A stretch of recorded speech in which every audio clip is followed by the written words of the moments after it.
صباح الخير. حبيت نبتدي يومنا مع بعض في المنظر الجميل ده. بصوا، هو ربنا خلق كل حاجة حلوة، وفعلا مفيش حاجة بتخلي الحاجات اللي حوالينا مش حلوة غير عمل الإنسان نفسه، مش عمل حد تاني خالص. يعني انت اللي بإيدك شجرة زي دي تسقيها وتخليها تكبر ويبقى بالشكل الجميل ده، وبإيدك ان انت تدمرها. انا ببتدي ليه البداية دي؟ عشان في حاجة كده عايزة اتكلم فيها النهاردة.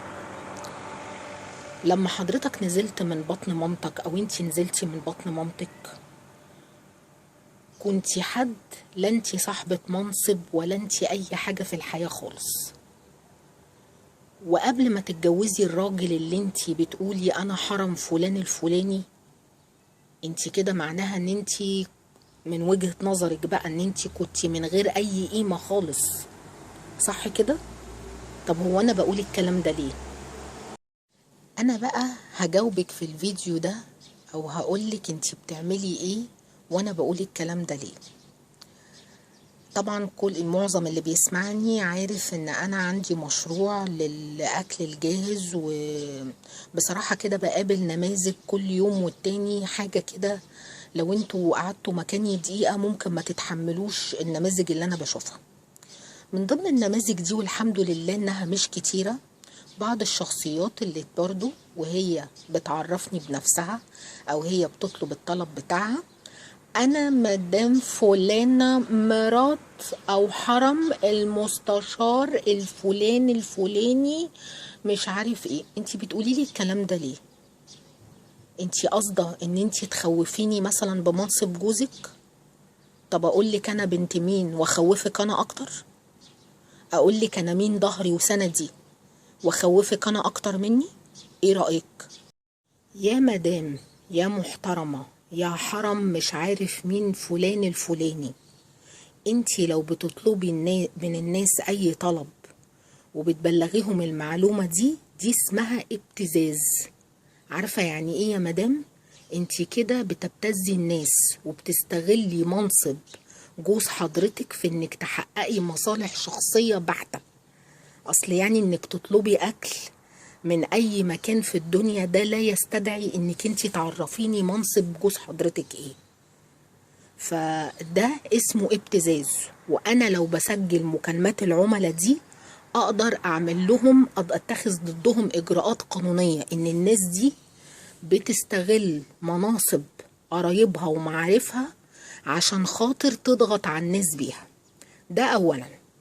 ثانيا، انتي لو بتعملي كده عشان خاطر انتي شايفة ان انا كده الحاجة هتتعمل لي افضل، فانتي كده موهومة. مفيش الكلام ده خالص.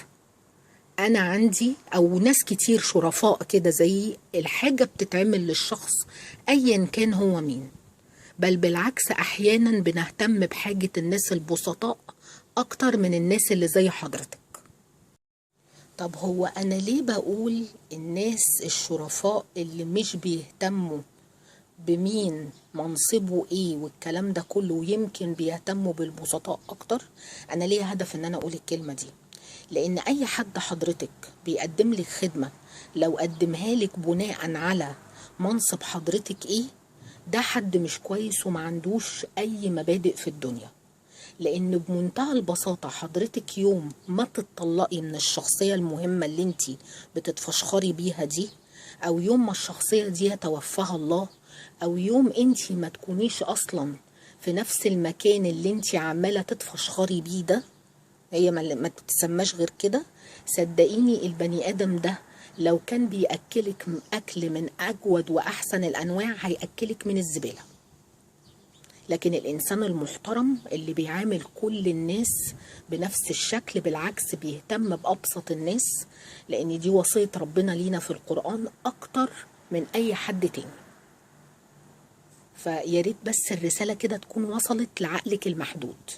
الرسالة من الفيديو ده اللي أنا برضو قلتها قبل كده وهقولها تاني: أنا كواحدة من الناس فاتحة مشروع زي ده ما يفرقش معايا حضرتك بنت مين ولا اخت مين ولا حرم مين ولا الكلام ده كله.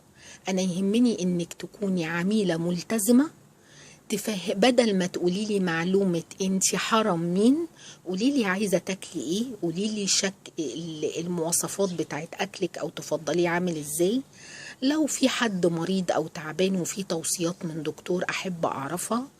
لكن انت حرم مين لا يعنيني في اي شيء. بطلوا نقص، بطلوا نقص عشان عيب. يهمني انك انت تكوني عميلة محترمة، بتستلمي الاكل في مواعيدك وبتدفعي الثمن المطلوب للاكل. اكتر من كده لا يعنيني في اي شيء. فاهمة ولا مش فاهمة يا بنت الناس ويا بنت حرم مش عارف مين؟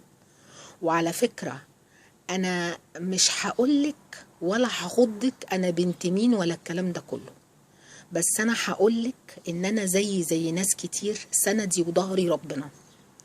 انتي بقى جوزك المستشار الفلاني اكبر من ربنا؟ جاوبي بقى. شكرا لكل حد هيسمع الفيديو بتاعي للاخر، ويا رب تكون الرسالة وصلت.